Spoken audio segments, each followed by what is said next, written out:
لیکن میں نے دیکھا ہے بڑی خوش آئند بات ہے، بہت سارے گورنمنٹ ڈپارٹمنٹس کے اندر بھی نوٹسز لگے ہوئے ہوتے ہیں کہ یہ انکوائری کمیٹی ہے. کل میں ڈسیبلٹی ڈپارٹمنٹ گئی ہوئی تھی، وہاں پروٹیکشن اتھارٹی ہے، وہاں بھی یہ تھا. میں ہر جگہ دیکھ کے بڑی خوشی ہوتی ہے.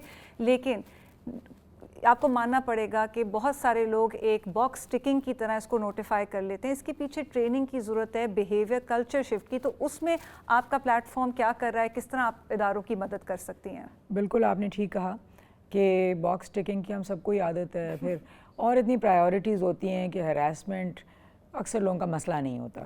خاص طور پہ اگر ایک ادارے میں 70 سے 80 سے 90% مرد ہیں تو پھر ہراسمنٹ ان کا مسئلہ نہیں ہے، وہ 10% کا یا 15% کا ہے تو پرائیورٹی نہیں ہوتی. مگر اور بھی بہت پریسنگ پرائیورٹیز ہوتی ہیں.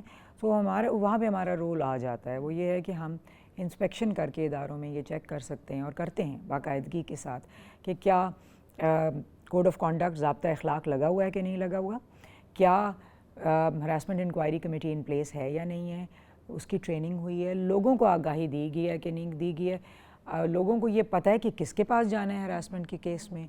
یہ ساری چیزیں پھر ہم مانیٹر کرتے ہیں. بہت زیادہ اس پہ کام کرنے کی ضرورت ہے.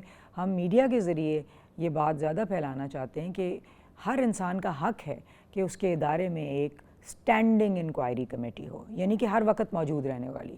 یہ نہیں ہے کہ جب مسئلہ آیا تو تب بنا دی. اور وہ سینئر لوگوں پہ مشتمل ہونی چاہیے، اس پہ لوگوں کا اعتماد ہونا چاہیے.